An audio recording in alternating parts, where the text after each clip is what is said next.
நேயர்களே, நீங்கள் இணைந்திருப்பது அகிலம் நியூஸின் காலை நேர தலைப்பு செய்திகளுடன். முன்னாள் ஜனாதிபதி ரணில் விக்ரமசிங்கவுக்கு கைது ரசீது வழங்கப்பட்டுள்ளது. முன்னாள் ஜனாதிபதி ரணில் விக்ரமசிங்க குற்றப்புலனாய்வுத்துறையால் கைது செய்யப்பட்டுள்ளார். இதனை அடுத்து அவர் கோட்டை நீதவான் நீதிமன்றத்தில் முன்னிலைப்படுத்தப்பட்டார். முன்னாள் ஜனாதிபதி ரணில் விக்ரமசிங்க இதய நோய், நீரிழிவு நோய் மற்றும் உயர் இரத்த அழுத்தம் உள்ளிட்ட பல உடல்நல பிரச்சனைகளால் பாதிக்கப்பட்டுள்ளதாக ரணில் விக்ரமசிங்கவின் சட்டத்தரணி நேற்று நீதிமன்றத்தில் தெரிவித்துள்ளார். கைது செய்யப்பட்டுள்ள ரணில் விக்ரமசிங்கவின் பிணை மனு கோட்டை நீதவான் நீதிமன்றில் பரிசீலிக்கப்பட்டு வருகின்ற நிலையில் இவர் இதனை குறிப்பிட்டுள்ளார். இதேவேளை அவரின் மனைவி புற்றுநோயால் பாதிக்கப்பட்டுள்ளதாகவும் அவரை பராமரிக்க முன்னாள் ஜனாதிபதி மட்டுமே உள்ளார் என்றும் சட்டத்தரணி குறிப்பிட்டுள்ளார். இந்த நிலையில் தனது கட்சிக்காரரின் பிணை மனுவை பரிசீலிக்கும் போது இந்த சூழ்நிலைகளை கவனத்தில் எடுத்துக் கொள்ளுமாறு அவர் நீதிமன்றத்தை வலியுறுத்தியுள்ளார். முன்னாள் ஜனாதிபதி ரணில் விக்ரமசிங்கவுக்கு பிணை வழங்கப்பட்டதாக தகவல் வெளியாகியிருந்த நிலையில் தற்போது அது ஒத்திவைக்கப்பட்டுள்ளதாக தெரிவிக்கப்பட்டுள்ளது. கொழும்பு கோட்டை நீதிமன்றத்தில் கைது செய்யப்பட்டுள்ள முன்னாள் ஜனாதிபதி ரணில் விக்ரமசிங்கவின் வழக்கு விசாரணை இடம்பெற்று வரும் நிலையில் அங்கு சிறைச்சாலை பேருந்து கொண்டு வரப்பட்டுள்ள நிலையில் குழப்பமான சூழ்நிலை ஒன்று ஏற்பட்டுள்ளது. நீதிமன்ற வளாகத்தில் குவிந்திருந்த ரணில் விக்ரமசிங்கவின் ஆதரவாளர்கள் அவரை கொண்டு செல்லவே குறித்த பேருந்து அங்கு கொண்டு வரப்பட்டதாக எண்ணி இவ்வாறு குழப்பத்தை ஏற்படுத்தியுள்ளனர். அதன்போது ரணிலின் ஆதரவாளர்கள் எமது தலைவரை இந்த பேருந்தில் செல்லவிட மாட்டோம் என கோஷங்களை எழுப்பி எதிர்ப்பு தெரிவித்துள்ளனர். எவ்வாறாயினும் இந்த சிறைச்சாலை பேருந்தானது நீதிமன்றத்தில் உள்ள ஏனைய சந்தேக நபர்களை கொண்டு செல்லவே கொண்டு வரப்பட்டதாக அதனை நிர்வகிக்கும் அதிகாரி தெரிவித்துள்ளார். முன்னாள் ஜனாதிபதி ரணில் விக்ரமசிங்க கைது செய்யப்பட்டு நீதிமன்றில் ஆயர்படுத்தப்பட்டுள்ள நிலையில் அவருக்கு பிணை வழங்கப்படும் என அறிவிக்கப்பட்ட நிலையில் அரசு நிதியை மோசடி செய்தார் என்ற குற்றச்சாட்டில் கைது செய்யப்பட்ட முன்னாள் ஜனாதிபதி ரணிலுக்கு கோட்டை நீதவான் நீதிமன்றம் பிணை வழங்கியுள்ளது. குற்றப்புலனாய்வு பிரிவினரால் கைது செய்யப்பட்ட முன்னாள் ஜனாதிபதி ரணில் விக்ரமசிங்க கொழும்பு கோட்டை நீதவான் நீதிமன்றத்துக்கு அழைத்து வரப்பட்ட நிலையில் பல அரசியல்வாதிகள் நீதிமன்ற வளாகத்திற்கு வந்துள்ளதாக அறிய முடிகின்றது. நீதிமன்ற வளாகத்தில் பாதுகாப்பு பலப்படுத்தப்பட்டுள்ளதாகவும் கூறப்படுகின்றது.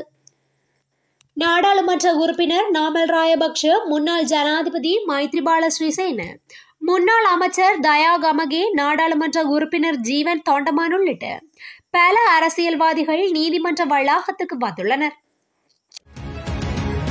கொழும்பிலிருந்து புத்தளமூடாக ஜாழ்ப்பாணத்துக்கான பேருந்து சேவைகள் இணைந்த கால அட்டவணைக்கு அமைய எதிர்வரும் திங்கட்கிழமை நள்ளிரவு முதல் முன்னெடுக்கப்படவுள்ளன.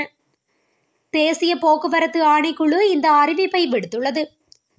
அதன்படி இலங்கை போக்குவரத்து சபைக்கு சொந்தமான பேருந்து மற்றும் தனியார் பேருந்து சேவைகள் அடுத்த வாரம் முதல் கொழும்பு பெஸ்டியன் மாவட்டத்திலிருந்து ஆரம்பிக்கப்படவுள்ளன. இதனால் பேருந்து சேவைகளில் தற்போதுள்ள போட்டித்தன்மை நீக்கப்படும் என தேசிய போக்குவரத்து ஆணைக்குழு தெரிவித்துள்ளது.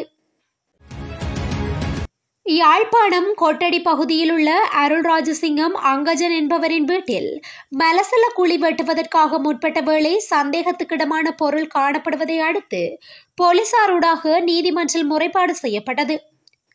இதனை அடுத்து யாழ்ப்பாண நீதிமன்ற நீதவான் தலைமையில் மேற்கொள்ளப்பட்ட அகழ்வு பணியின் போது 30 T-56 ரக துப்பாக்கிகளும் அதற்கு பயன்படுத்தும் 5000 தோட்டாக்களும் மீட்கப்பட்டுள்ளன. குறித்த ஆயுத மீட்பு தொடர்பில் யாழ்ப்பாண போலீசார் விசாரணைகளை முன்னெடுத்து வருகின்றனர். யாழில் மூதாட்டியொருவர் தவறான முடிவெடுத்து உயிர் மாய்த்துள்ளார். குறித்த சம்பவமானது நேற்று காலை இடம்பெற்றுள்ளதாக தெரிவிக்கப்படுகின்றது. சம்பவத்தில் யாழ்ப்பாணம் அரியாலை பகுதியைச் சேர்ந்த புஷ்பவதி விஜயரட்னம் வயது 75 என்பவரே இவ்வாறு உயிர் மாய்த்துள்ளார். குறித்த மூதாட்டி உறக்கமின்மையால் அவதிப்பட்டு வந்துள்ளார். இந்நிலையில் நேற்று காலை தனக்குத்தானே தீமூட்டி உயிர் மாய்த்துள்ளார். அவரது சடலம் மீதான மரண விசாரணைகளை திடீர் மரண விசாரணை அதிகாரி நமசிவாயம் பிரேம்குமார் மேற்கொண்டார். தமிழ் ஊடகவியலாளர்களுக்கு எதிரான அனுர அரசின் அடக்குமுறையை கண்டித்து போராட்டம் ஒன்று முன்னெடுக்கப்பட்டுள்ளது. குறித்த போராட்டமானது நேற்று நாடாளுமன்ற சுற்றுவட்டத்துக்கு முன்பாக இடம்பெற்றுள்ளது. இந்த போராட்டத்தை ஊடக ஊழியர் தொழிற்சங்க சம்மேளனம் மற்றும் இளம் ஊடகவியலாளர் சங்கம் என்பன ஒன்றிணைந்து முன்னெடுத்தன. முல்லைத்தீவை சேர்ந்த சுயாதீன ஊடகவியலாளரான குமணனை பயங்கரவாத தடுப்பு பிரிவினர் கடந்த 17ஆம் தேதி அலம்பில் போலீஸ் நிலையத்திற்கு அழைத்து வந்து சுமார் 7 மணி நேரம் கடுமையான விசாரணைக்கு உட்படுத்தியிருந்தனர். இந்த போராட்டத்தில் ஊடகவியலாளர்கள், சிவில் செயற்பாட்டாளர்கள், சட்டத்தரணிகள் மற்றும் அரசியல் பிரமுகர்கள் என பலர் கலந்து கொண்டனர். பொரளை காதர் நாணவத்த பகுதியில் துப்பாக்கி சூட்டு சம்பவம் ஒன்று பதிவாகியுள்ளதாக தெரிவிக்கப்படுகின்றது. எவ்வாறாயினும் துப்பாக்கி சூட்டில் யாருக்கும் காயங்கள் ஏதும் ஏற்படவில்லை என தெரிவிக்கப்படுகின்றது. மேலும் இந்த சம்பவம் தொடர்பில் போலீசார் விசாரணைகளை முன்னெடுத்துள்ளனர். முன்னாள் ஜனாதிபதி ரணில் விக்ரமசிங்க நேற்று கைது செய்யப்படுவதற்கு முன்பே இலங்கையை சேர்ந்த யூடியூபர் ஒருவர் அவர் கைது செய்யப்படுவார் என்று கணித்திருப்பது குறித்து எதிர்க்கட்சி தலைவர் சஜித் பிரேமதாச கவலை வெளியிட்டுள்ளார். இது தொடர்பில் குறித்த பதிவில் மேலும் தெரிவிக்கப்பட்டுள்ளதாவது: அப்பதிவில் யூடியூபர் ஒருவர் முன்னாள் ஜனாதிபதி ஒருவர் கைது செய்யப்படுவார் என்பது நடப்பதற்கு முன்னமே எதிர்ப்பு கூறுவது இது வெறும் செயலாக இருக்க முடியாது. இது ஒரு திட்டமிட்ட நிகழ்வாக அமைந்திருக்க முடியுமா? அது உண்மையாக இருந்தால் சட்டம் ஒழுங்கு போன்ற உன்னதமானதொரு விடயம் நாடக காட்சியாக மாறும். அந்நாள் மோசமானதொரு நாளாகும் என பதிவிட்டுள்ளார். செப்டம்பர் மாதம் 1ஆம் திகதி முதல் யாழ்ப்பாணத்தில் கடவுச்சீட்டு வழங்கும் பணி ஆரம்பமாக இருப்பதாக தகவல் வெளியாகியுள்ளது. யாழ்ப்பாண மாவட்ட செயலகத்தின் கச்சேரி நல்லூர் வீதியின் பக்கமாக கடவுச்சீட்டு அலுவலகத்திற்கென பிரத்யேகமான கட்டிடம் ஒன்று ஒதுக்கப்பட்டுள்ளது.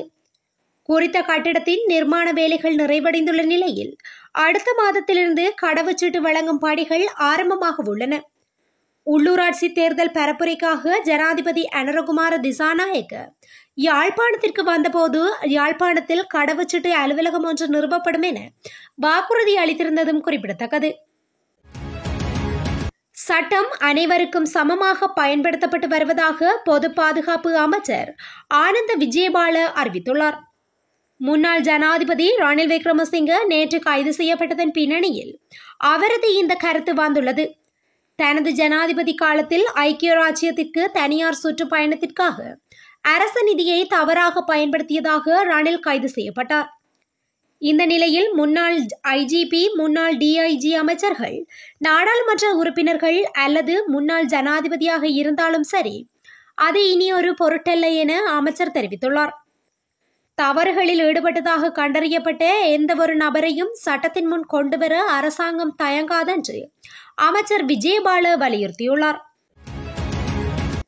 ஹம்பஹா போலீஸ் பிரிவிற்குட்பட்ட உடுகம்பொல கொட்டுகொட வீதியில் நெதகமுவ பிரதேசத்தில் இடம்பெற்ற வாகன விபத்தில் ஒருவர் உயிரிழந்துள்ளதாக எல்பிட்டிய போலீசார் தெரிவித்துள்ளனர். நேற்றிரவு இவ்விபத்து இடம்பெற்றுள்ளது. பேருந்தும் மோட்டார் சைக்கிளும் நேருக்கு நேர் மோதியதில் இவ்விபத்து இடம்பெற்றுள்ளது.